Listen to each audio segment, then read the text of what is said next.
माननीय राघव चड्ढा जी 6 minute.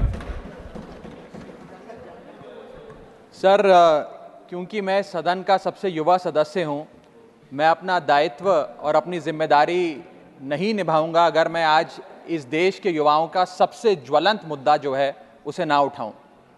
Sir, इस देश में दो शिक्षा व्यवस्थाएं हैं। एक शिक्षा व्यवस्था है अरविंद केजरीवाल जी की शिक्षा व्यवस्था, जिसमें दिल्ली में वर्ल्ड क्लास स्कूल बनाए गए, बढ़िया करिकुलम, क्वालिटी एजुकेशन दी गई और एक शिक्षित भारत का, शिक्षित राष्ट्र बनाने का सपना लेकर आम आदमी पार्टी, अरविंद केजरीवाल जी आगे बढ़े। एक दूसरी शिक्षा व्यवस्था है सर, जिस शिक्षा व्यवस्था में परीक्षा शिक्षा माफिया जन्म लेता है, जिसके तहत आज लाखों बच्चों का भविष्य अंधकार की कागार पे खड़ा है। मैं बात कर रहा हूं नीट यूजी और यूजीसी नेट की, जिसमें कुल मिलाकर करीब 35 लाख बच्चों का एग्जामिनेशन हुआ। हमने देखा, देश भर में देखा कि कैसे उस एग्जामिनेशन को पेपर लीक हुए, क्या उसमें माफियाओं का राज रहा और कैसे इन 35 लाख बच्चों का भविष्य आज अंधकार की कागार पे खड़ा हुआ है। वो 35 लाख बच्चे आज इस संसद टीवी को देख रहे हैं इस उम्मीद से कि शायद उनके अधिकारों की, उनके हकों की बात होगी। भारत देश एक बहुत युवा देश है।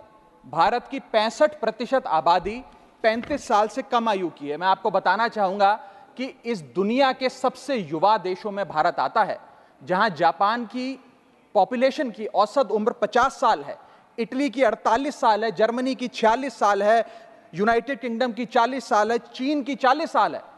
जहां विकसित देश बूढ़े होते जा रहे हैं, भारत देश जवान हो रहा है। भारत की औसत उम्र आज मात्र 29 साल है। लेकिन हमने इस युवा भारत के लिए किया क्या? मैं आपको बताना चाहूंगा कि भारत में दुनिया की सेकेंड हाईएस्ट स्टूडेंट पॉपुलेशन है। अगर आप प्राइमरी, सेकेंडरी और हायर एजुकेशन को जोड़ लें तो कुल मिलाकर 31 करोड़ आबादी भारत देश की स्टूडेंट्स कहलाती है, यानी कि पढ़ाई लिखाई का काम करते हैं। लेकिन उन युवाओं के लिए हमने किया क्या? मैं बताना चाहता हूं कि इस व्यवस्था ने, इस सरकार ने उन लोगों के लिए क्या किया। 2 आईपीएल हैं सर इस देश में। एक आईपीएल है जिसमें गेंद और बल्ले का खेल होता है, जिसे कहते हैं इंडियन प्रीमियर लीग, और दूसरा आईपीएल है जिसमें युवाओं के भविष्य के साथ खेल होता है, जो है इंडियन पेपर लीग। और आज मैं उसकी पूरी सूची लाया हूं कि कैसे युवाओं के भविष्य को सिक्योर करना तो छोड़िए, उसे बर्बाद करने का काम किया गया। और उस सूची में मैं नाम पढ़ के आपका ध्यान आकर्षित करना चाहूंगा कि क्या क्या हमने अपने देश के युवाओं को दिया है। पहला, व्यापम स्कैम। दूसरा, यूजीसी नेट पेपर लीक। तीसरा, Telangana secondary school certificate examination Hindi paper leak. Assam HSC-LC general science paper leak. Uttar Pradesh लेखपाल recruitment exam paper leak.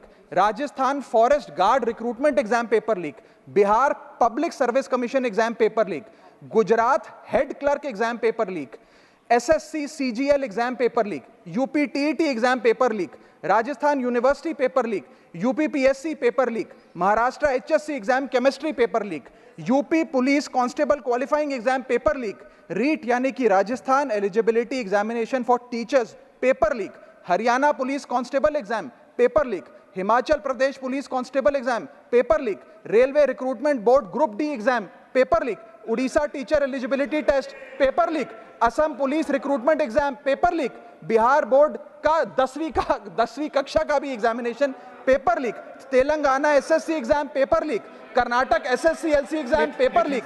Delhi university law entrance exam paper leak. Jamia Millia Islamia entrance exam paper leak.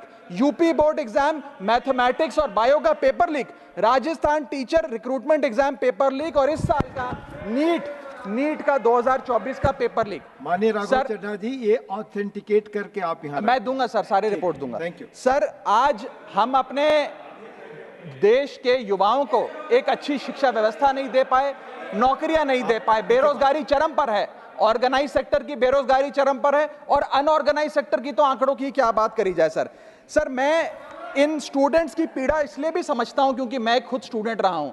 इस देश की सबसे one of the most competitive examination chartered accountancy को clear कर यहां पहुंचा हूं। सर, मुझे पता है कि क्या पीड़ा होती है जब सालों की आपकी मेहनत पर पानी फिर जाए, क्योंकि एक एग्जामिनेशन, एक पेपर लीक हो जाता है। तब सिर्फ दिल नहीं टूटता, विद्यार्थी एक इंसान पूरा टूट जाता है, उसका मनोबल टूट जाता है।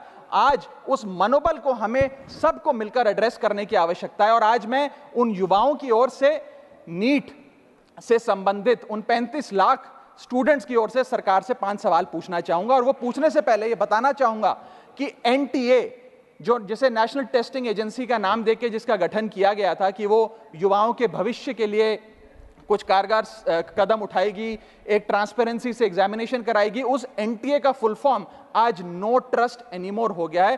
कोई भी विद्यार्थी आज इस एनटीए पे विश्वास नहीं कर रहा। और मैं विद्यार्थियों की ओर से ये 5 सवाल सरकार से पूछना चाहूंगा, नीट से संबंधित सटीक सवाल। पहला सवाल, नीट का पेपर जिसमें मात्र 1-2 बहुत हुआ तो 3-4 स्टूडेंट्स की रैंक 1 आती है, जैसे कि 2023 में मात्र 2 लोगों की रैंक 1 आई, 22 में मात्र 4 लोगों की आई, 2021 में मात्र 3 लोगों की आई।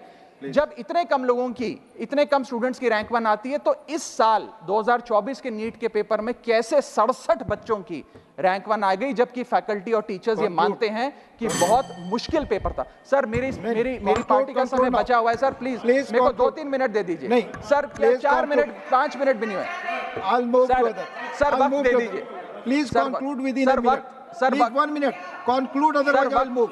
सर वक्त ऐसे मत दीजिए कि ठीक लगे सर, वक्त ऐसे मत दीजिए कि ठीक लगे, बाकी जो आपको ठीक लगे। सर मेरा दूसरा सवाल, कैसे मैथमेटिकली इम्पॉसिबल नंबर स्टूडेंट्स के आते हैं? इस एग्जाम में या तो 720 नंबर आएंगे जिसके सारे जवाब सही हैं, और अगर एक भी गलत हो गया तो आप 715 नंबरों पे आ जाएंगे।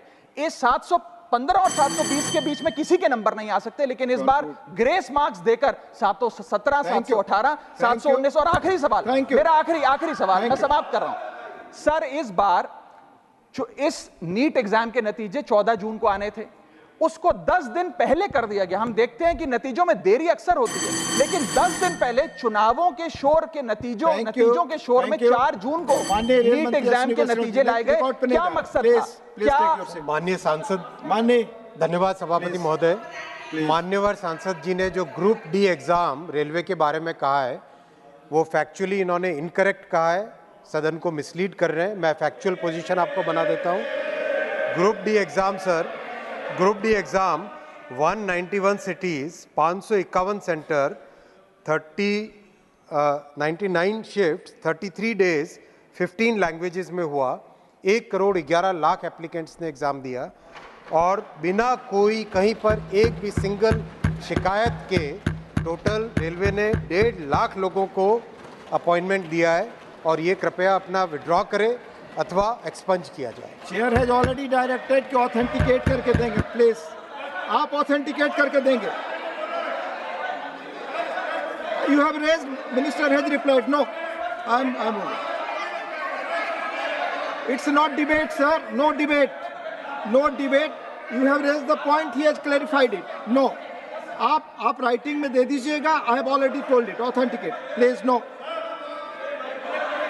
माननीय रामजी लाल सुमन